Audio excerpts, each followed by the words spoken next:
Assalamualaikum warahmatullahi ta'ala wabarakatuh.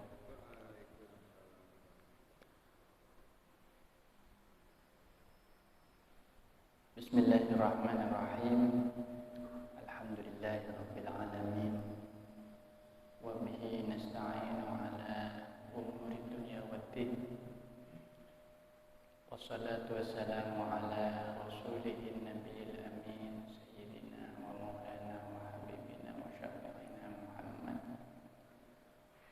wa ala alihi wa ashabihi wa man tabi'ahum ila yaumiddin, amma ba'd. Marilah sebelum kita memulai majelis ilmu ini, kita membaca Al-Fatihah satu kali, yang pahalanya kita hadiahkan kepada hadrah baginda Nabi Muhammad SAW,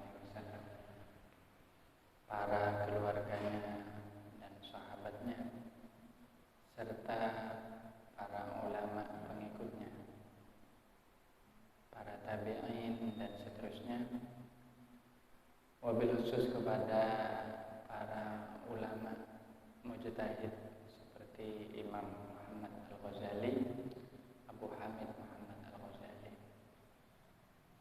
serta para ulama yang karyanya kita baca, Syekh Muhyiddin Muhammad bin Arabi,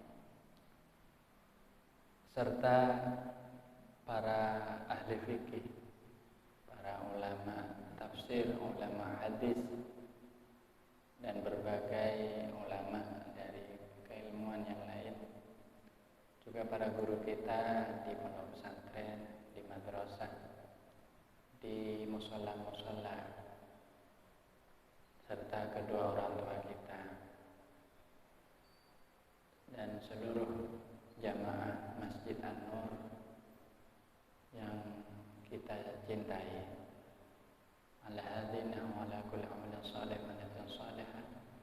Dan juga khususnya kepada muassis, pendiri Jam'iyah Organisasi Nahdlatul Ulama, yang hari ini organisasi Nahdlatul Ulama memasuki hari lahirnya bertepatan dengan 31 Januari. Ala hadina wa ala kulli amalin salih wa niyatin salihah. Al-Fatihah.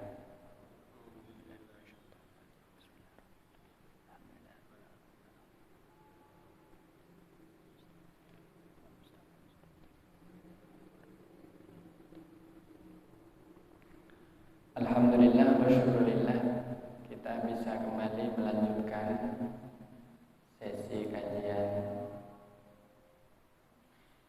meskipun terkendala beberapa hal, namun kita patut bersyukur atas dukungan terutama dari pengurus takmir Masjid An-Nur, para masyayikh dan para kiai. Kita bisa tetap mengadakan kajian ini dengan harapan ilmu yang dibahas dan disebarkan melalui majelis ini menjadi ilmu yang bermanfaat dan menjadi sebab tambahnya kekuatan iman dan Islam di dalam diri kita dan umat Islam secara umum. Khusus pembahasan malam hari ini, mari kita sempatkan untuk melanjutkan kembali kajian kita tentang rahasia bersuci, tentang hukum dan rahasia bersuci atau thaharah. Di pertemuan-pertemuan sebelumnya, alhamdulillah sudah dibahas sedikit bahwa bersuci yaitu menghilangkan hadas bukanlah sekadar membasuh dengan air, tapi di baliknya ada hikmah-hikmah, ada rahasia-rahasia yang penting kita ketahui bersama. Baik, di dalam kesempatan ini saya akan memulai dengan masalah adab qadha'il hajah atau membuang hajat. Dan kemudian kalau waktunya cukup bisa masuk ke dalam bab wudu, dan nanti rangkaiannya selain nanti ada kajian tafsir untuk memperkaya pembahasan kita, insya Allah kita juga akan melanjutkan nanti kepada pembahasan mengenai rahasia dan hukum sholat. Jadi bersuci dan sholat, thaharah dan sholat ini satu rangkaian. Jadi karena disebutkan bahwa miftahus sholati at-tuhur, kunci untuk melakukan sholat adalah bersuci. Baik, mengenai adab qadha'il hajah atau membuang hajat. Istilah membuang hajat itu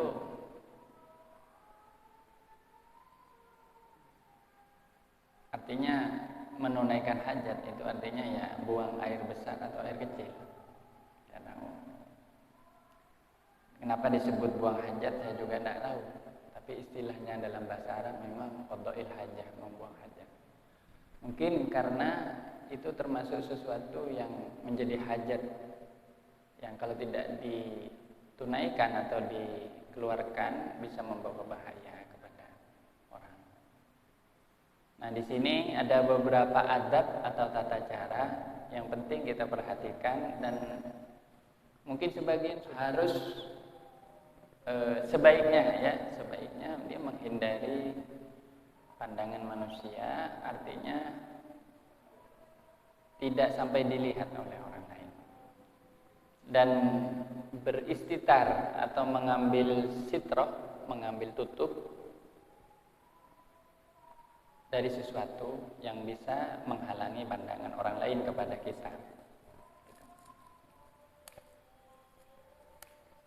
Ya.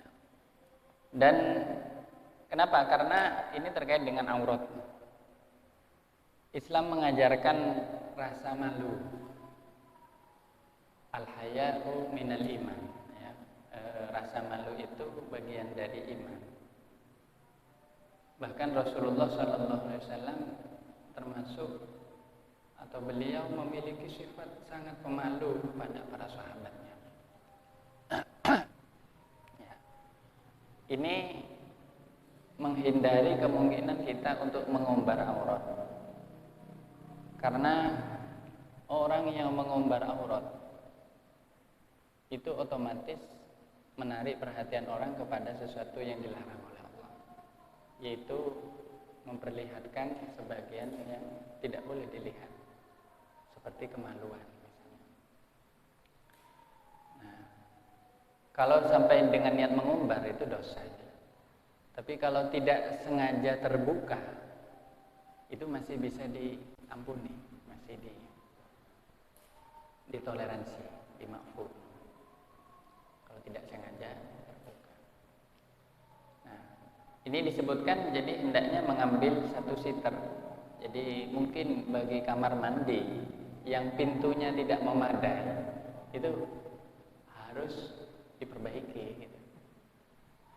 Ya, sebenarnya dibilang siter ini tidak harus berupa pintu, bisa kain, bisa hijab penghalang, tapi di sini ada kata wa ayyastatir.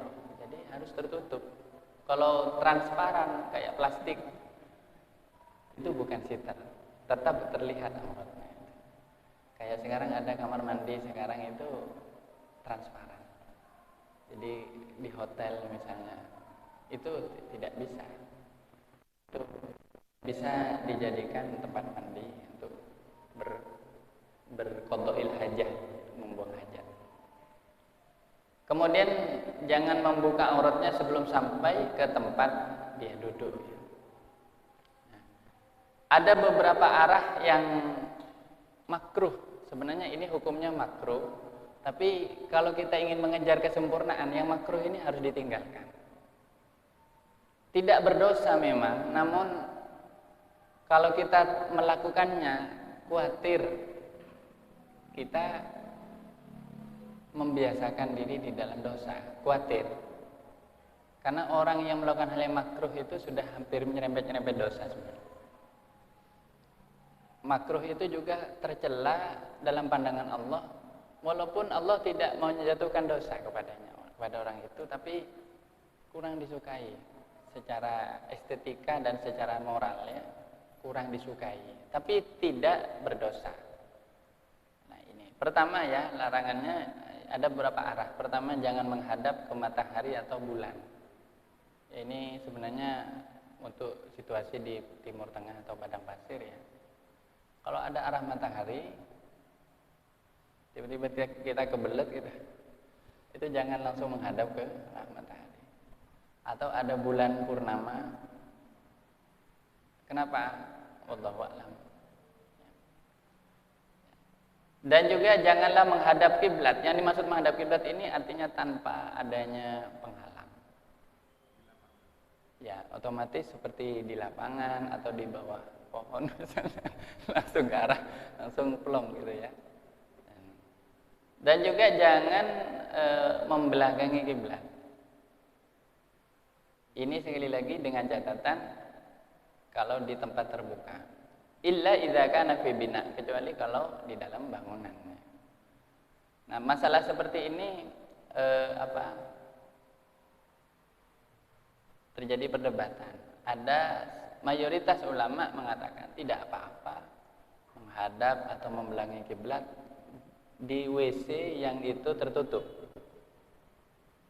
Makanya ada beberapa settingan kamar mandi yang itu WC-nya itu menghadap kiblat atau membelakangi kiblat.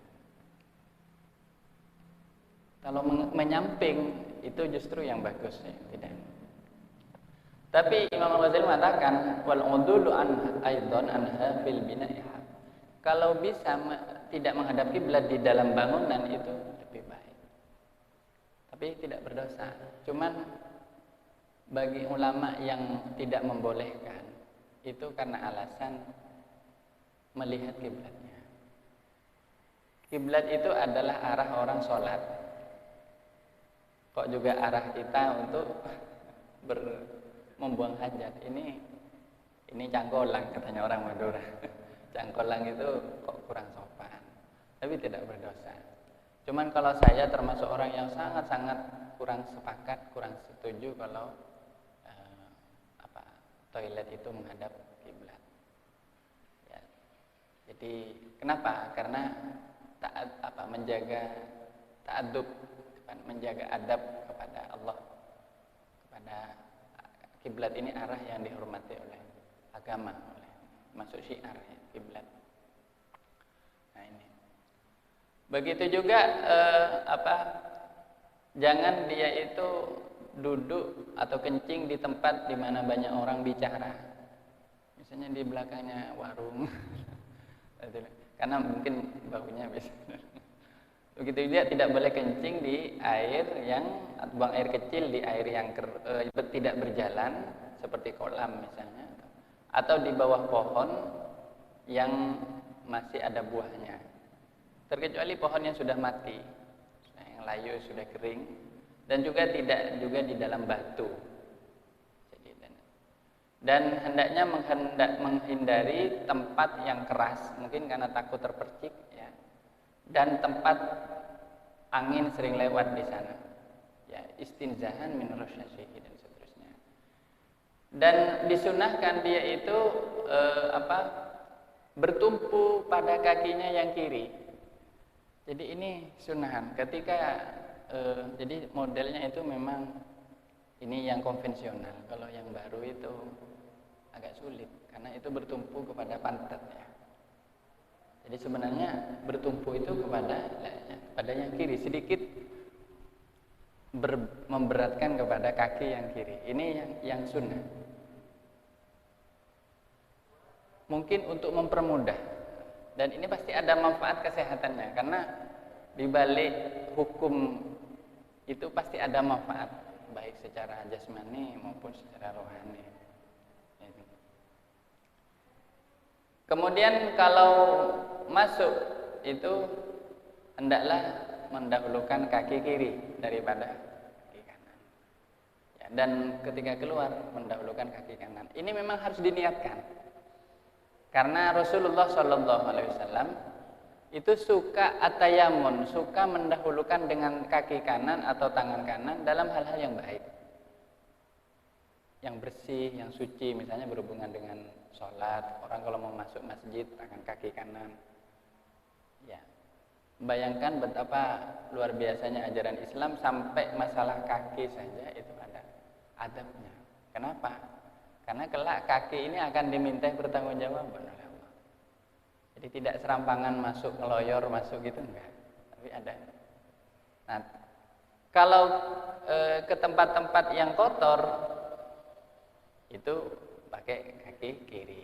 Nah, ini saya kira penting juga untuk supaya saya kira orang kalau sudah mengamalkan ajaran sunnah Nabi ya, sampai ke taraf seperti ini contoh kesetiaan orang itu kepada sunnah Nabi SAW.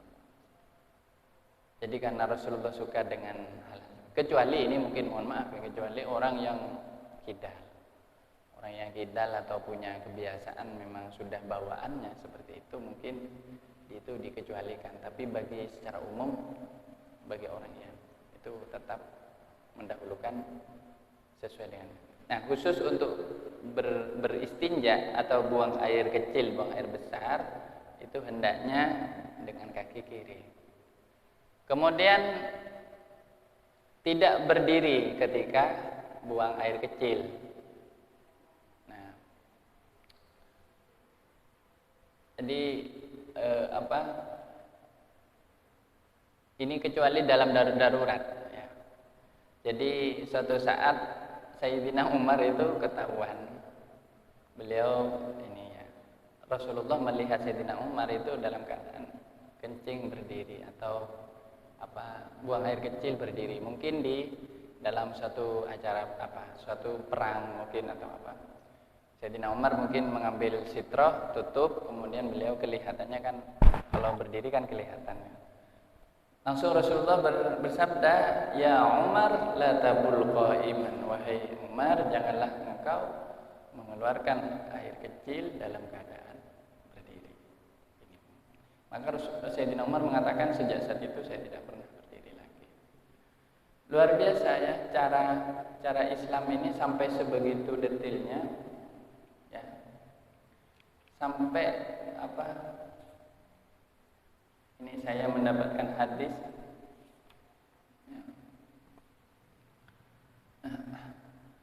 Allamana Rasulullah sallallahu alaihi wasallam kulla syai'in hatta al-khiraqah. Jadi sampai ke pose, tata cara. Jadi Sayyidina Salman itu pernah mengatakan Rasulullah SAW mengajarkan kepada kami para sahabat itu segala sesuatu sampai tata cara dalam membuang hajat. Suatu saat orang kafir Quraisy itu mencemooh para sahabat. Ketika ada sahabat yang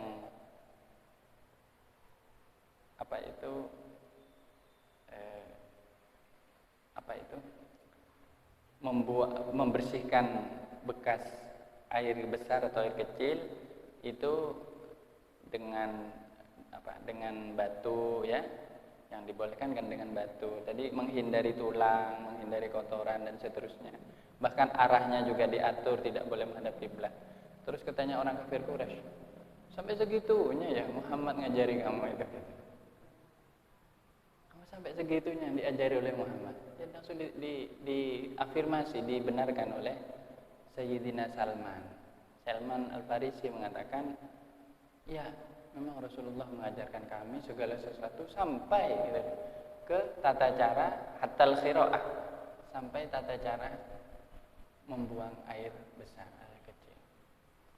Artinya sebenarnya bagi Islam itu kotoran itu sebenarnya bukan sesuatu yang dikecualikan dari agama ya.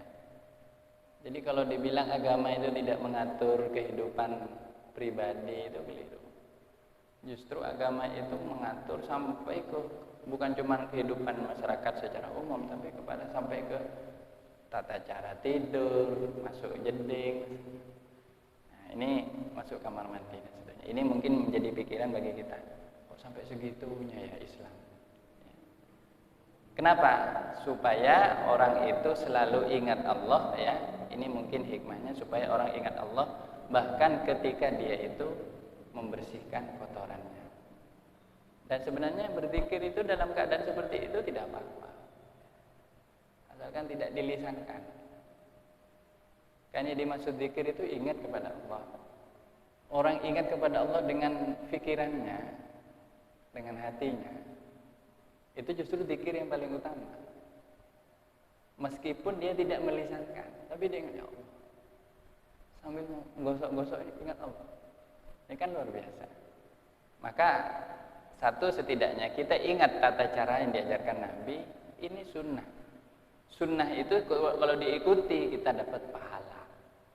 Meskipun ini perkara yang manusiawi dan kelihatannya tidak ada bedanya dengan yang lain gitu. Tapi ini sunnah. Kemudian disebutkan kita harus hendaknya berhati-hati untuk memperhatikan percikan dari air kencing ya. Jangan sampai mengenai kepada mughtasal, kepada tempat tempat basuhan itu.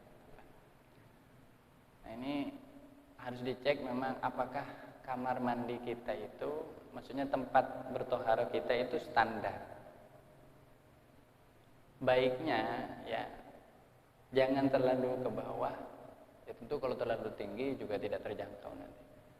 Tapi baiknya itu yang kira-kira air yang sekiranya air yang ada di dalam entah ceboknya, entah wadahnya itu, entah tempat airnya itu tidak yang kira-kira tidak sampai terpercik. Karena apa? Amatul waswas minhu. Kebanyakan waswas itu munculnya dari hal tersebut.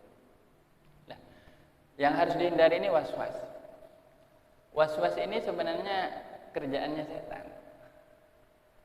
Manusia itu sebenarnya cuma diciptakan kalau tidak yakin, ya tidak yakin. Apa? Kalau tidak yakin, ya dia berarti tidak yakin. Gitu. Menolak. Tapi setan ini berbisik. Dia seolah-olah yakin, tapi nggak yakin. Dia menggoda manusia supaya yang kelihatannya yakin menjadi tidak yakin. Maka kalau terjadi waswas, hendaknya kita banyak berdoa untuk menghindari waswas ya. Dan tentu menghindari sumber atau asal dari terjadinya waswas itu. Nah, salah satu pertama adalah menghindari tempat-tempat di mana terjadinya najis.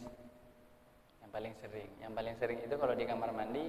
Makanya sekarang ini sebenarnya justru sangat tidak ideal. Banyak kamar mandi kadang saya lihat tuh ukurannya terlalu sempit untuk ukuran kamar mandi. Itu otomatis pasti terpercik itu. Apalagi masih pakai sarung. Pasti. Karena apa secara teori saja air itu kalau dari ketinggian sekian pasti memantul kemana-mana. Ada juga model kamar mandi keringan ya. Jadi tidak ada bak mandinya, langsung pakai pancuran. Itu mungkin lebih aman, tapi juga masih kemungkinan terpercik juga. Nah, maka cara untuk kita mengecek harus benar-benar kita harus benar-benar hati-hati gitu. Tapi ini sebisa mungkin ya. Kalau misalnya kita terus was-was sementara kita sudah bersih, maka ini sudah di luar kemampuan kita. Nah, orang was-was ini obatnya memang juga berat. Ya, terkadang was-was itu tidak bisa hilang sesaat. Itu harus diterapi orang yang was-was. Karena dia punya penyakit mental. Was-was itu katanya Imam Al-Ghazali itu berasal dari pikiran yang terputus, error. Jadi orang kalau was-was itu kan sebenarnya dia sudah melakukan apa sesuatu mestinya kok masih ragu. Nah, Maka hendaknya kita katanya ambillah yang paling meyakinkan. Kalau kita sudah yakin suci ya suci, berangkat. Kalau yakin itu najis, ganti pakaian. Gitu. Nah, ini termasuk kalau kasus kalau ada orang, mohon maaf tiba-tiba kayak kencing gitu ya, keluar kencing, atau istilahnya katanya orang Madura cercer gitu. Salis. Ini pernah terjadi pada ulama besar namanya Imam Malik. Ada riwayat saya baru tahu bahwa Imam Malik itu 40 tahun beliau tidak sholat di Masjid Nabawi. Walaupun beliau satu kota, beliau tinggalnya di Madinah. Jarak beliau ke Masjid Nabawi itu cuma berapa meter gitu.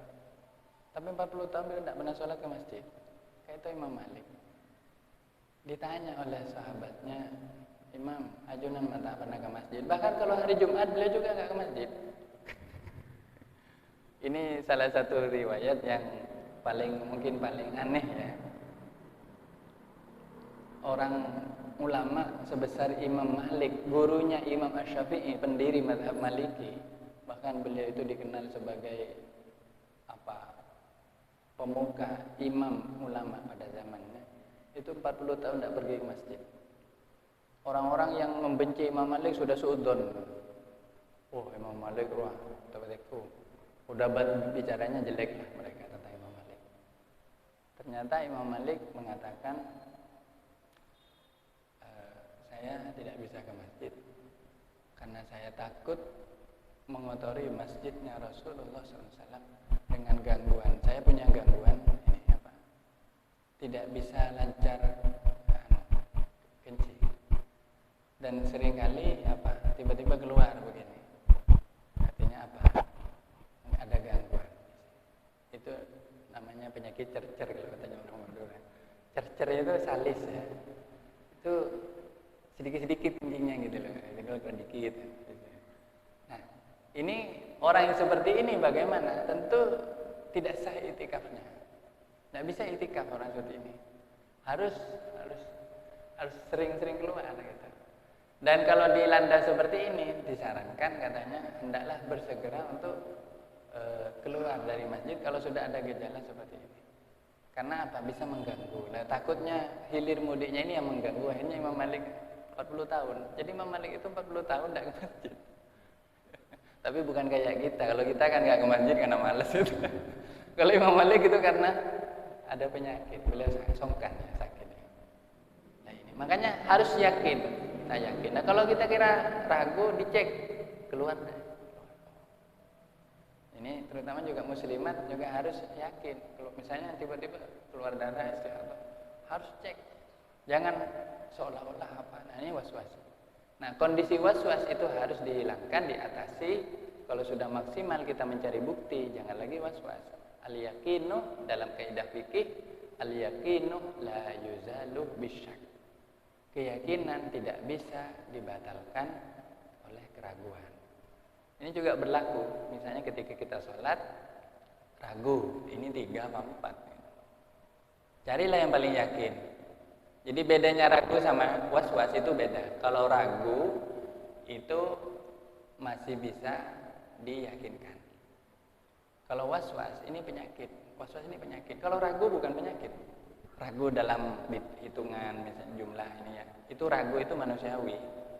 Bukan ragu dalam pengertian akidah, bukan. Jadi ragu dan was-was itu beda. Kalau ragu itu bisa diatasi dengan keyakinan. Kalau was-was ini yang repot. Was-was ini dikasih tahu nggak percaya. Jadi dia dihantui perasaan begini terus ya. Nah, ini penyakit ya. Baik, kalau ragu, maka ambillah jalan yang paling meyakinkan dan hilangkan keraguan itu. Kemudian hendaklah jangan pernah masuk dengan membawa nama Allah dan Rasulnya. Juga kalau ada bawa cincin misalnya, di mana di situ ada nama Allah, ini harus dilepas. Kita bawa jimat, ada nama Allah, lepas.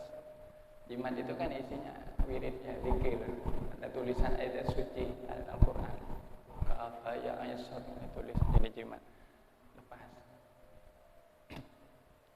Bawa Al-Quran, kitab suci dilepas, seterusnya. Itu hendaklah ditaruh di luar. Terkecuali mungkin terpaksa ya, misalnya kalau ditaruh di luar diambil orang gitu ya, nggak apa-apa dibawa. Tapi diniatkan membawa barang ya, jangan diniatkan membawa Al-Quran atau mushaf. Dan hendaklah ketika membaca, masuk ini membaca doa A'udzubillahi minar rijzin najasi al-khabithil mukhbith asyaitonir rajim. Nah ini ada versi yang lebih ringkas, A'udzubillahi minal khubuthi wal khaba'ith. Ya Allah, saya berlindung kepadamu dari gangguan khubuth dan khaba'ith. Ini katanya dua jenis setan yang biasa ada di tempat mandi. Kemudian ketika keluar juga berdoa alhamdulillazi adzaba 'anil adza wa 'afani dan seterusnya. Ini ada beberapa versi doa yang serupa. Nah, dan secara umum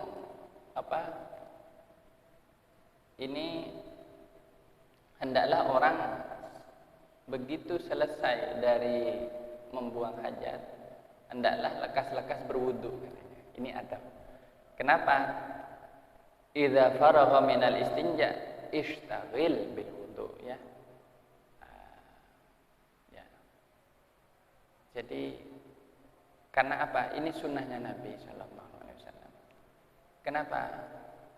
Rasulullah tidak pernah falam yura Rasulullah qattu kharijan min ghaid illa tawadda wa yabtadi bisiwak.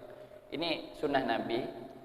Hendaklah kalau orang baru selesai dari buang air kecil, buang air besar, langsung disambung dengan wudu. Ini sunnah Nabi. Sering orang kadang masih santai-santai, buang air besar, santai dulu. Kadang nunggu wudu ya kalau sudah mau sholat. Ini kurang afdal ya. Dan mungkin di waktu santai itu akan banyak kehilangan fadilah-fadilah atau keutamaan-keutamaan berupa hidayah atau bahkan terbukanya hati di dalamnya. Ya. Jadi kalau kita ikut sunnahnya Nabi, jadi disambung dengan wudu dan dimulai dengan siwak. Nah, jadi siwak, ini contoh saja sebenarnya ini maksud siwak itu segala alat yang dipakai untuk membersihkan gigi dan mulut. Yang mengubah bau mulut itu siwak. Tapi sebagian ulama mengatakan ini bisa bersiwak dengan kayu arok. Ini kayu arok contohnya yang banyak dijual ya. Ini kan bagaimana caranya? Katanya wa yastaku irdan wa tulan, lebar dan panjang. Rumusnya siwak itu seperti rumus T gitu ya. Jadi lebar, gitu. Pokoknya harus ini praktek ini. Jadi wa iniktasara kalau misalnya ingin ringkas cukup lebar saja. Yang dimaksud lebar itu ya atas bawah, kalau panjang kanan kiri. Jadi siwak ini apapun pokoknya, misalnya pakai min boleh gitu. Tapi yang penting itu tidak sampai di bawah sholat. Karena kalau misalnya ada sejenis min atau apa yang dipakai siwak, lalu rasanya terasa waktu sholat, maka sholatnya batal. Itu dihukumi sama seperti orang makan. Ya. Pokoknya dia yang kira-kira yuzihul qul, ya menghilangkan bau mulut. Nah, ini sunnah Nabi. Ini saya mengutip satu hadis yang penting kita dalami. Kenapa kita disunahkan bersiwak? Kenapa sih gitu ya? Disebutkan dalam hadis, meskipun ini hadis dhaif, hadis mauquf, tapi ini disebut di dalam kitab Ihya ini dikutip. Inna afwahakum turuqul Qur'an fatayyibuha bisiwak. Sesungguhnya mulut-mulut kalian itu adalah jalan-jalannya Al-Qur'an. Maka harumkanlah. Nah, mungkin kalau sekarang sudah canggih, sudah banyak pasta gigi, ya, macam-macamnya pasta gigi itu fungsinya sama seperti siwak, bahkan lebih bagus mungkin daripada seperti ini. Walaupun ini sebenarnya karena mengikuti yang salaf, yang jejak-jejak. Saya yakin juga ada keutamaan juga pakai seperti ini, karena mungkin ada khasiat-khasiat kandungan apa di sini yang bisa kita pakai gitu. Tapi intinya ini nyelamatin mulut supaya bisa dibaca, dipakai untuk membaca Al-Qur'an. Jadi dan disebutkan juga salatun ala athari siwakin afdalu min khamsin wa sab'ina salatan bi ghairi siwak. Salat dengan bekas siwak, artinya bersih, mulut yang bersih dan harum atau wangi, setidaknya tidak ada baunya. Itu lebih utama dari 25 kali salat, 75 kali salat tanpa siwak. Nah, ini luar biasa ya. Coba bayangkan, hanya karena kita bersiwak satu kali atau pakai pasta gigi misalnya satu kali, dilipat gandakan pahalanya 75 kali. Dan hadis yang sahih disebutkan, laula nasyuqu ala ummati la amartuhum bisiwak inda kulli shalah.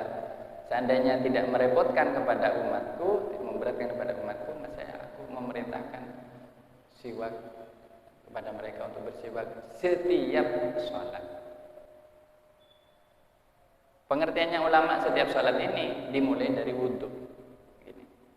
Jadi kalau orang sudah siwak waktu berwudhu, itu sudah dihitung siwak juga dalam sholat.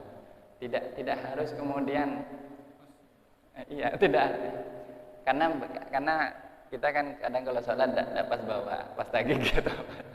Sementara di rumah sudah sikatan. Cuman yang pokoknya ukurannya siwak itu disunnahkan, itu katanya Mughazali, inda taghayyurin nukha atau nakha bin naum au tulil azam. Jadi ketika berubahnya aroma mulut itu karena tidur. Kalau tidur pasti berubah karena enzim ya adanya. Dan waktu-waktu yang panjang. Orang diem seharian misalnya berubah. Maka di saat itulah sunnah siwak. Jadi tidak harus menunggu masuknya sholat. Siwak itu kapanpun disunahkan, setiap kali berubah. Cuman ada pahala yang jauh lebih besar ketika orang sholat. Ya. Jadi yang penting selama orang setelah dari wudhu sampai sholat itu masih ada bekasnya siwak. Nah, kalau misalnya dia berwudhu baru sholatnya 1 jam kemudian, di sini sudah berubah lagi aromanya, maka itu disunahkan kembali bersiwak. Jadi kalau kayak kita misalnya waktu maghrib misalnya, terus langsung sikatan, dan kemudian langsung sholat maghrib, itu sudah dihitung siwak ketika melakukan sholat. Inda kulli sholat ini Rasulullah sampai suatu saat ini hubungan Nabi dengan sahabatnya ini begitu dekat sampai seperti ini. Kanjeng Nabi suatu saat sallallahu alaihi wasallam itu pernah menyoroti sahabat-sahabatnya yang giginya ada yang kuning. Mali arakum tadkhuluna alayya qulhan. Ya. Aku kok melihat kamu itu menghadap kepada aku itu kok giginya ada yang kuning. Enggak sikatan gitu. Istaku. Ini Rasulullah sampai memperhatikan seperti itu. Nah baik, itu ya. Kemudian tentunya berwudu dengan membaca Bismillah. Artinya membaca Bismillah ini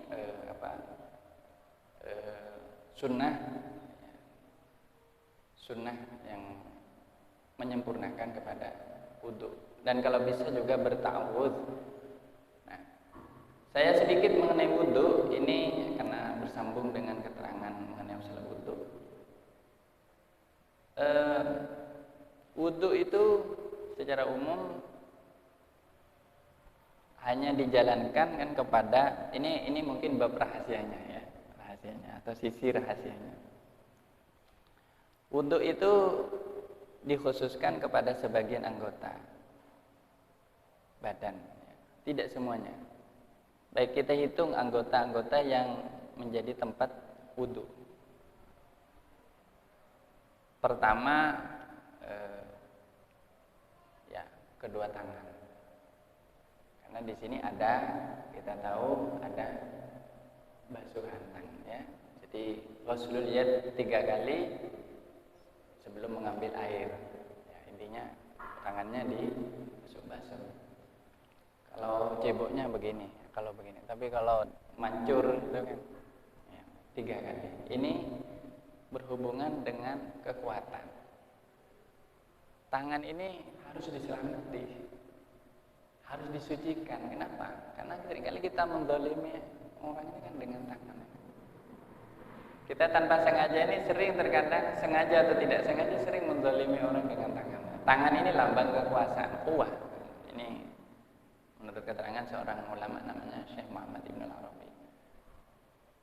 Jadi harus disucikan.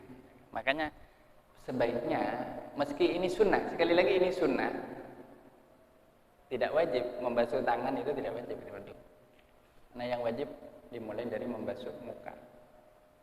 Namun alangkah gitu ya, lebih sempurnanya kalau kita sambil membasuh tangan. Jadi disunahkan juga katanya sampai menyela-nyela kepada jari. Jadi ya.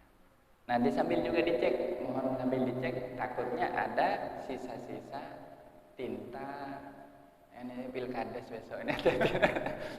Nanti banyak itu tinta tidak sah sholat itu. Makanya harus dicek ya, harus dihilangkan. Tapi nanti bisa dicek. Kalau itu kira-kira masuk air, karena syarat katanya kalau yang syarat air itu harus sampai kan ya ke pori-pori. Kalau kira-kira terhalang oleh sesuatu kayak tip E gitu ya, terhalang. Itu satu cuman. Pertama, pori-porinya tidak kelihatan, maka itu sudah tidak sampai. Air itu tidak sampai. Jadi kalau ada bekas minyak saja misalnya, terus air tidak masuk. Hati-hati juga para muslimat. Kadang masak, minyaknya nempel. Wudu, lah dicek, tidak masuk airnya. Itu juga mungkin semacam lipstik atau apa. Ini tidak sah. Banyak tidak sholat ini nanti. jadi harus hati-hati. Kalau laki-laki mungkin nggak begitu banyak, kecuali yang kerja di pertukangan mungkin atau semen atau apa ya, ada bekas-bekas semen dan seterusnya, ini hati-hati. Intinya harus dicek. Kalau tato, makanya tato itu kalau di tempat bagian sholat harus dihapus. Karena memang tato itu setahu saya tidak ada yang bisa transparan, air itu tidak ada. Semuanya pasti akan ada menghalangi pori-pori. Nah, jadi pertama kekuatan. Terus yang kedua, setelah itu maka dia Oh ya, ini tata caranya dulu. Dia lalu berniat ya, berniat. Jadi berniat itu disambungkan dari saat membasuh itu sampai sentuhan pertama ke muka. Paling telatnya niat itu adalah sentuhan terakhir waktu membasuh muka. Kalau niatnya keluar dari membasuh muka atau setelah membasuh muka, tidak sah wudunya. Niatnya misalnya pas basuh tangan, tidak sah. Yang dimaksud niat adalah gerak hati, tidak mesti harus diucapkan. Yang penting ketika dia menyentuh air, saya niat wudu. Lebih afdal kalau diucapkan. Nawaitul wudu bi raf'il hadatsil asghar lillahi ta'ala. Nah, ini boleh juga niat untuk kebolehan sholat atau menghilangkan hadas. Tapi ini ada catatan, ini fikih ya, dari masalah fikih. Kalau ada orang niat menyentuh bisa membawa Al-Quran, maka tidak sah wudhunya untuk sholat. Misalnya ada orang niat, saya wudhu niat supaya bisa megang Al-Quran. Terus dibawa sholat, tidak sah. Karena dia niat dengan level yang di bawahnya sholat. Tapi orang kalau niat sholat, lalu dipakai buat bawa Al-Quran, tidak apa-apa. Atau secara umum buat saya biar nggak ruwet lah. Biar nggak ruwet, niat menghilangkan hadas gitu aja sudah. Karena itu sudah mencukupi. Kemudian juga tidak sah kalau hanya niat wudhu saja. Saya niat wudhu, tapi tidak ada niat embel-embel menghilangkan hadas. Makanya cara supaya kita bisa sempurna dalam niat itu ya harus diucapkan. Baiknya diucapkan. Karena dengan kata-kata diucapkan itu muncul bayangan tentang menghilangkan hadas. Ya. Jadi ketika saya niat wudhu, ya supaya nah ini cepat sekali memang cepat. Yang penting kan di muka itu bersamaan dengan niat. Nah, tapi kalau misalnya niatnya hanya niat wudhu waktu basuh tangan, itu tidak sah juga wudhunya. Pas siwak misalnya, pas sikatan, niat tidak sah. Karena itu bukan rukun, jadi harus berbarengan dengan rukun pertama, yaitu basuh muka. Baik, dan ini untuk muka ini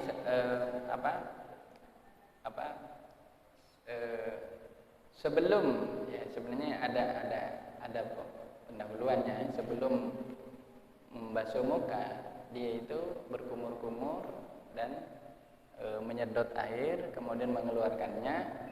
Ini adalah katanya berhubungan dengan kalam pembicaraan dan nafas. Ya, jadi kita menyelamati mulut kita dan nafas kita supaya ini suci. Ya, karena ini dua kemampuan yang sangat penting bagi kehidupan kita. Baik, bisa dilanjutkan. Penjelasan mengenai hikmah kita di dalam berwudu dan dilihat dari gerakan-gerakannya, yaitu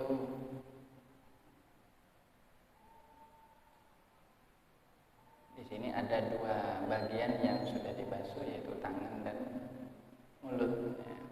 Dan mulut ini disebutkan tadi adalah jalan-jalannya Al-Quran. Ya, mungkin yang dimaksud di sini juga artinya jalan-jalan doa, jalan-jalan kita bermunajat kepada Allah Subhanahu wa taala. Sehingga disebutkan di dalam Sahih Bukhari disebutkan juga bahwa alaikum bisiwaki fa innahu matahharatun lil fami wa mardatun lirabbi. Hendaknya kalian melakukan siwak, sabda Nabi SAW. Karena sesungguhnya siwak itu menyucikan, membersihkan kepada mulut dan menarik ridhonya Allah. Ya, membuat ridho kepada Allah. Jadi luar biasa. Bahkan disebutkan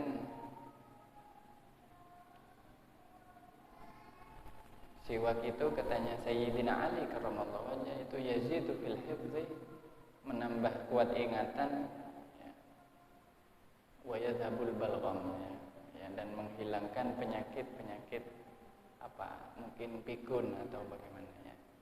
Jadi ini kalau kita dilakukan akan banyak manfaat-manfaat yang tersembunyi, ya. Dan tentunya ridho Allah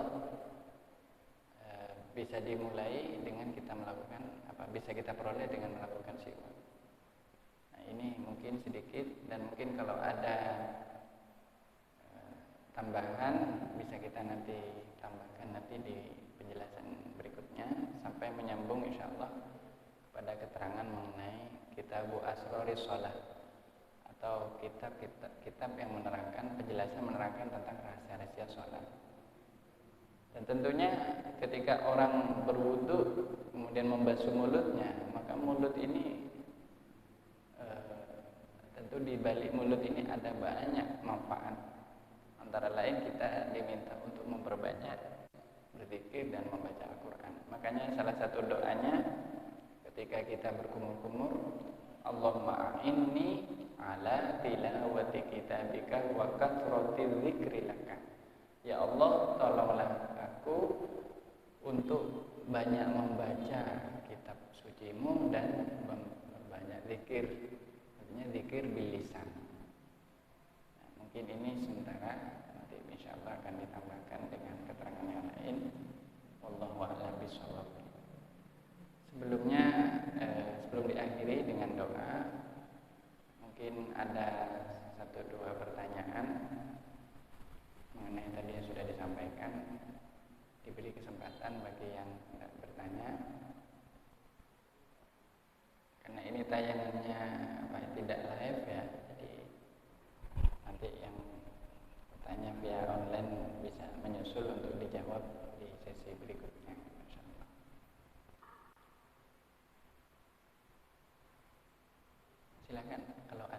tidak ada, maka kita tutup dengan pembacaan doa.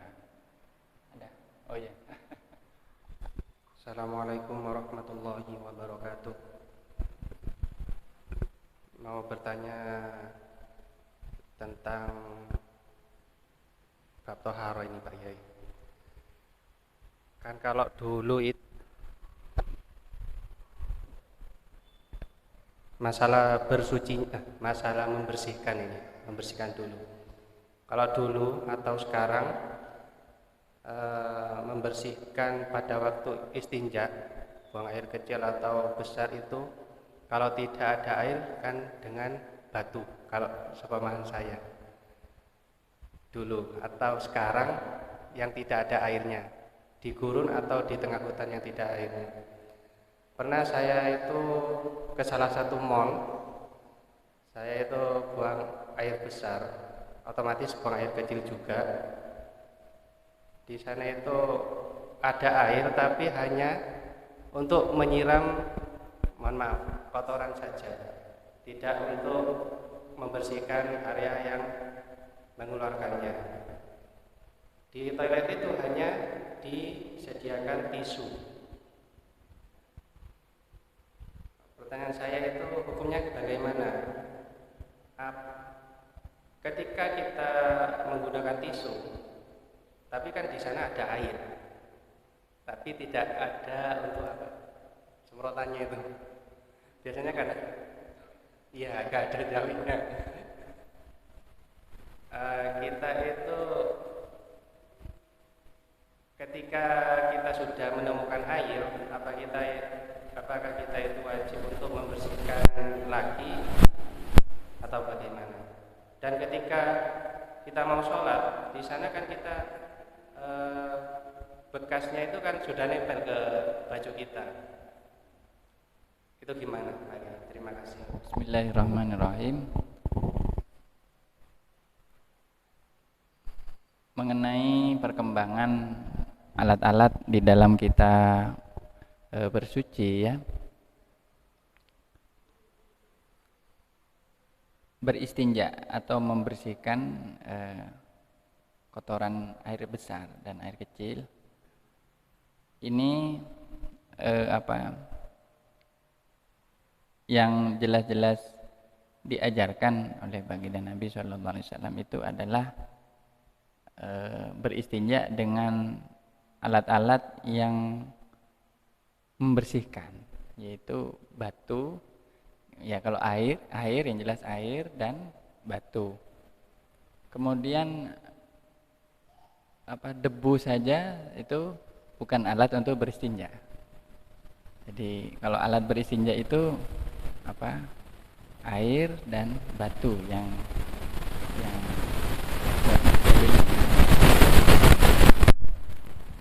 kemudian sekarang sudah bermacam-macam, banyak material-material yang lain, seperti salah satunya yang tadi disebutkan adalah tisu.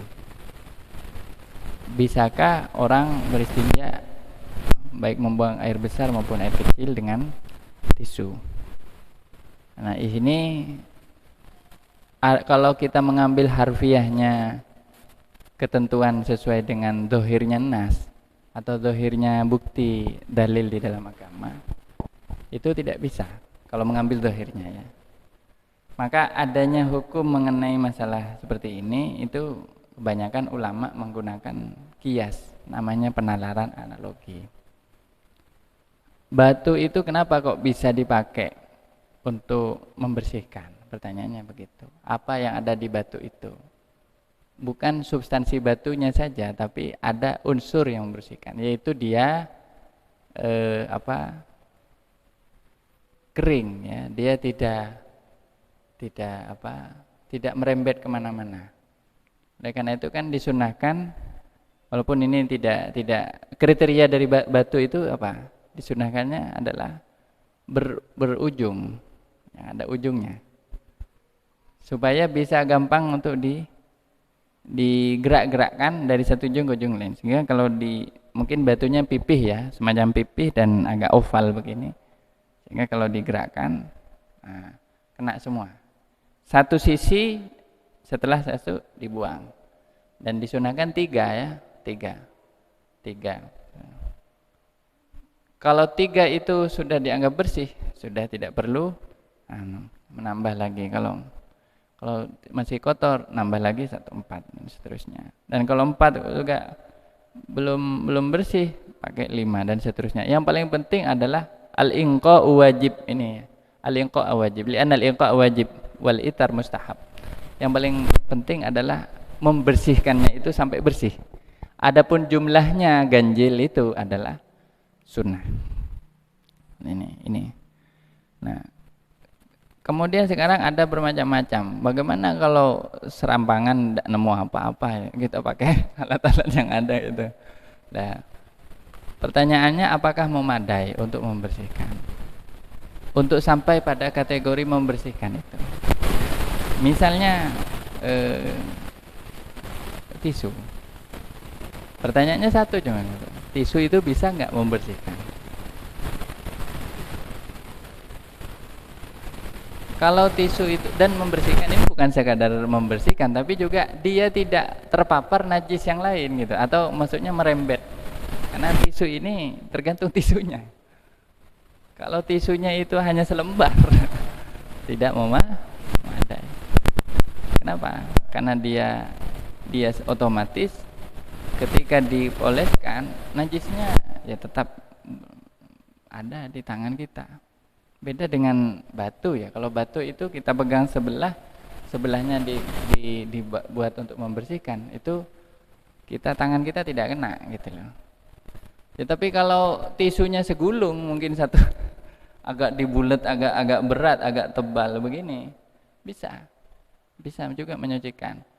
Yang penting itu satu ya, ketika dia tidak digerakkan, tangan kita tidak kena najis, dan dia syukur-syukur bisa menyerap, menghilangkan najis itu. Ini ada yang disebut dengan ingko, membersihkan.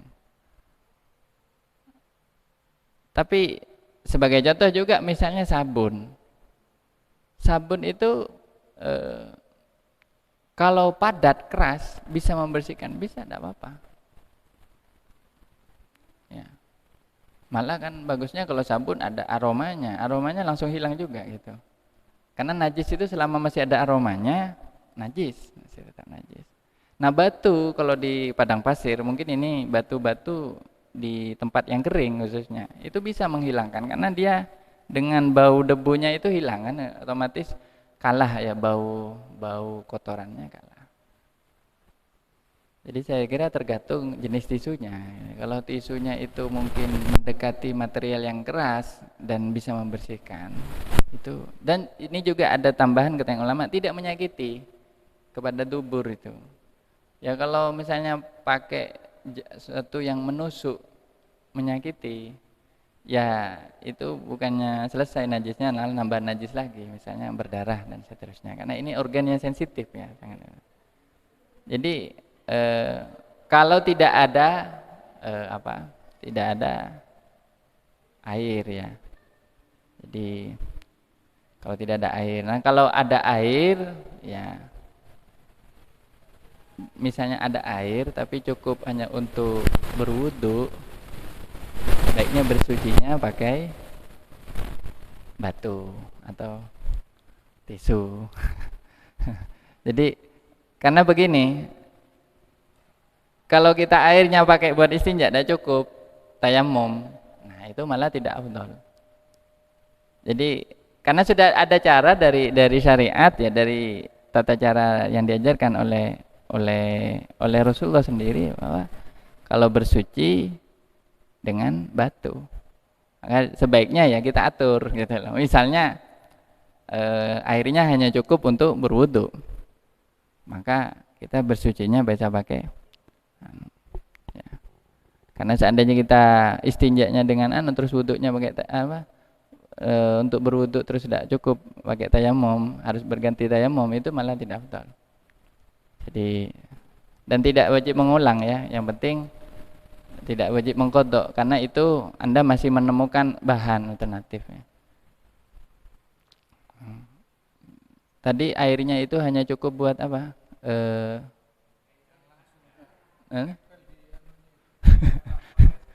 Kloset yang itu ya, cara gini ya. Airnya hanya buat untuk menghilangkan anunya. Ya berarti kan tidak ada air yang buat anu ya, buat mencuci muka tidak ada.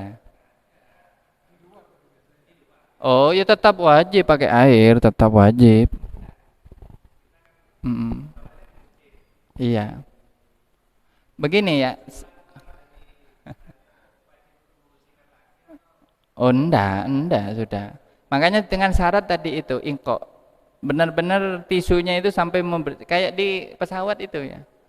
Karena begini, kalau misalnya itu tidak bersih, tetap status celananya, sarungnya najis semua.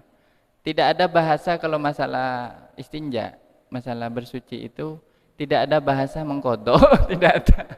Harus bersih saat itu juga. Harus bersih. Kok keraguan-raguan? Loh, ya nggak boleh. Harus yakin. Enggak begini. Kita yang penting jangan kaku, harus pakai air, jangan. Itu bukan seperti itu caranya. Nah, karena di dalam istinja itu ada alternatif-alternatif. Dan istinja itu kan boleh memakai batu. Tapi kalau air itu dipakai untuk wudhu, malah itu yang karena tidak ada alternatif lain. Kalau wudhu harus pakai air, masa wudhu pakai batu? Tapi ketika wudhunya tidak ada air, nanti barulah pakai pakai debu tayamum. Maka jangan sampai ketika kita beristinja lalu membuang-buang air, kemudian wudhunya malah pakai tayamum. Wudhunya diganti tayamum maksud saya. Wudhunya pakai diganti tayamum itu yang tidak tepat itu. Jadi caranya buat saya tetap maksimalkan saja sudah. Kalau istinja, kalau memang adanya tisu, cuman mohon maaf jangan sekali saja. Karena kalau sekali tisu dan juga bentuk tisunya juga seperti apa itu perlu diperjelas. Kalau misalnya iya harus agak banyak ngambilnya. Ya tina mak terapa sekone tisu namanya. Iya kan, kayak di bandara ya, di bandara dan. Nah, kalau saya sebenarnya memang lebih sering tetap pakai air, sehingga kadang memaksakan. Untungnya kalau ada selangnya itu biasanya tetap pakai air, kayak di bandara biasanya kan tetap disediakan biasanya. Tapi misalnya sama sekali tidak ada, ya jangan bingung, istinjanya pakai itu, ya pakai tisu, ya. Cuman yaitu mohon maaf tisunya jangan ceroboh juga, intinya harus benar-benar sampai bersih. Jadi dilihat bersih, serot lagi bersih, dan jangan sampai merembet kemana-mana najis itu. Nah, ini yang paling penting, ya. Nah, kalau merembet, nah ini yang kemudian juga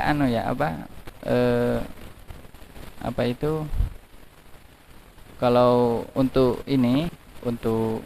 membuang juga kan juga cukup dengan batu ya, dengan jadi kalau memang tidak memungkinkan ya tetap nah cuman begini, wal jam'u bainal ma'i wal hajar mustahabun, lebih afdalnya kalau bisa air dan batu. Artinya pakai air iya, pakai tisu iya. Tapi tisu dengan kriteria seperti tadi ya. Jadi jangan fanatik atau eksklusif air. Karena kita itu tidak selamanya ideal. Ini kalau istinja ya, sekali lagi ya. Tapi kalau wudhu harus dengan air. Tidak ada pilihan lain.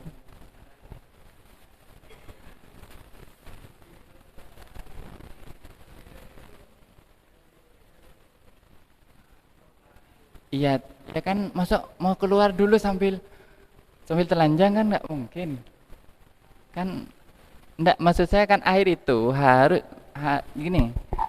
Air itu di dalam istinja itu sifatnya opsi. Begini. Ini prinsipnya. Opsi saja. Kalau ada air lebih bagus, kalau tidak ada air Yang penting jangan ngawur pakai nanti dibersihkan ke dinding. Nah ini bisa skandal nanti. Nanti umat Islam sedunia dicemooh nanti. Ini kalau istinja jangan eksklusif ke air. Dengan air lebih afdol. Ini kalau istinja ya. Jadi kaidahnya itu. Kalau wudu harus dengan air. Jadi caranya itu tadi sudah dibersihkan. Yang penting bersih pol dan tidak ada aroma. Ini cukup. Memang rasanya kita itu kayak enggak mentok gitu. Ya soalnya kita kebanyakan air. Biasanya pakai air gitu. Tapi prinsipnya seperti itu. Namun ditambah dengan air lebih afdal. Tapi jangan kaku gitu loh. Karena Islam itu tidak kaku. Islam itu memberi kemudahan. Hanya jangan digampang-gampangkan gitu loh. Kemudian masih tertempel najis, ya otomatis tidak suci. Yang penting sampai bersih dan tidak ada. Dan kemudian tisu itu juga harus tepat penggunaannya. Jangan sampai ini. Ini kalau mau pakai pendekatan cara kias ya. Tapi kalau kita pakai dohir dari nas tidak cukup tisu itu. Harus ambil batu, cari batu dulu di luar. Nah, ini pendapat yang lain mengatakan seperti itu. Tapi ini karena masalah baru ya. Sekarang kan sudah banyak berinovasi ya. Tentunya kita tidak bisa menutup diri dari perkembangan zaman. Yang penting ya prinsipnya jangan sampai najis itu melebar kemana-mana dan tepat sasaran, dan tujuannya adalah al-inqa, sampai bersih totalan. Jadi boleh ya seperti di pesawat. Memang kalau di pesawat itu mohon maaf untuk air berwudu memang tidak ada. Makanya cara di pesawat pakai tayamum. Nah, jadi kalau di pesawat itu pakai tayamum. Nah, kalau tadi itu kasusnya di mall misalnya atau di tempat-tempat umum seperti di bandara, ya istinjanya pakai itu, pakai yang tersedia di sana apa. Kalau memang air ya dengan air juga. Kalau tidak ada air ya. Kemudian wudunya keluar, nanti Anda pakai wudu biasa. Dan itu tidak usah mengulang lagi beristinjanya, suci sudah. Yang penting yaitu hilang aroma, hilang rasa, hilang zatnya, najisnya itu, barangnya itu hilang. Yang penting tidak kelihatan lagi aroma kotorannya itu. Nah, tidak terbau terciumi aroma kotorannya. Nah, ini memang kadang kita terlalu kaku ya. Sehingga kalau tidak ada air rasanya enggak mantap gitu. Padahal ini sebenarnya hukum asalnya wal jam'u bainal ma'i wal hajar mustahab. Kalau ada air sama batu itu mustahab.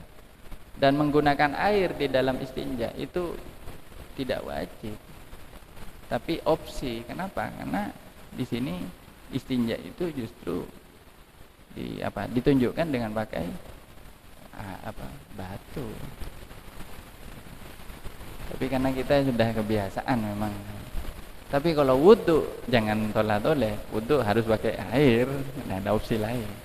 Tidak ada air, tayamum, dan bukan wudu namanya, tayamum gitu. Itu opsinya seperti itu.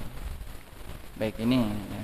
Mungkin itu saja ya untuk sementara, sambil lalu nanti disambung kalau ada keterangan yang lain insyaallah. Semoga menjadi ilmu yang bermanfaat bagi kita. Ya, mari kita tutup. Saya ingin menutup dengan doa untuk Jam'iyah Nahdlatul Ulama. Doa ini ditulis oleh Kiai Hasan Aitul Wakri.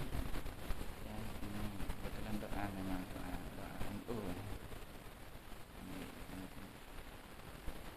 Kita baca dengan baca sholawat. Bismillahirrahmanirrahim. Alhamdulillahirabbil alamin. Hamdan yuwafi ni'amaka hamdan rabbana lakal hamd min baghi jalali wajhikal karim wa 'azim sultanik. Allahumma salli ala sayyidina Muhammadin nabiyil amin al-mab'uthi rahmatan lil alamin. Salatan turaghibu wa tunashitu tuhammisu wa tuhyi bihal jihad li'a'la'i dinil Islam wa izhari syara'ihi wa sya'irihi على طريقة جمعية نهضة العلماء وعلى آله وصحبه وسلم. اللهم صل على سيدنا محمد النبي الأمين المبعوث رحمة للعالمين صلاة ترغب وتنشط وتحمس وتحيي بها الجهاد لإعلاء دين الإسلام وإظهار شرائعه وشعائره على طريقة جمعية نهضة العلماء وعلى آله وصحبه وسلم. اللهم صل على سيدنا محمد النبي الأمين المبعوث رحمة للعالمين صلاة ترغب وتنشط وتحمس وتحيي بها الجهاد لإعلاء دين الإسلام وإظهار شرائعه وشعائره على طريقة جمعية نهضة العلماء وعلى آله وصحبه وسلم. اللهم يا حي يا قيوم يا ذا الجلال والإكرام أحيي جمعية نهضة أهل السنة والجماعة أحيي جمعية أهل السنة والجماعة جمعية نهضة العلماء حياة كاملة قوية عزيزة في جميع نواحي حياتها الدينية والدنيوية وألف بين علمائها وزعمائها ورؤسائها وموظفيها وأعضائها واجعل في قلبي وقلوبهم الإيمان الكامل واليقين والقوة والصدق والحماسة والنشاط وفي قلوب الأعداء والمعارضين الرعب والخوف والضعف والفشل والانقياد والاستسلام للحق وأهله وصلى الله على سيدنا محمد وآله وصحبه وسلم. اللهم ارحمنا بالقرآن واجعله لنا إماما ونورا وهدى ورحمة.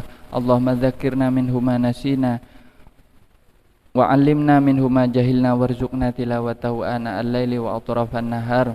اللهم اهدنا فيمن هديت وعافنا فيمن عافيت وتولنا فيمن توليت وبارك لنا فيما أعطيت وقنا برحمتك شر ما قضيت. اللهم ادفع عنا البلاء وعن المسلمين كلهم أجمعين البلاء والمحن والفتن والزلازل والشقاق وسوء الفتن ما ظهر منها ما بطن عن بلدنا إندونيسيا خاصة وعن سائر بلاد المسلمين عامة يا رب العالمين. ربنا ظلمنا أنفسنا وإن لم تغفر لنا وترحمنا لنكونن خاسرين علينا إنك أنت الغفور. صلى الله على سيدنا محمد.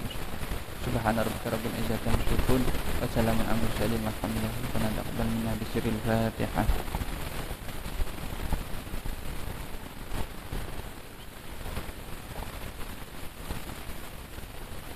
مولاي صل وسلم دائما أبدا على حبيبك خير خلق كلهم هو الحبيب الذي ترجى شفاعته لكل هول من الأهوال مقتحم يا ربي بالمصطفى بلغ مقاصدنا واغفر لنا ما مضى يا واسع الكرم. Assalamualaikum warahmatullahi wabarakatuh.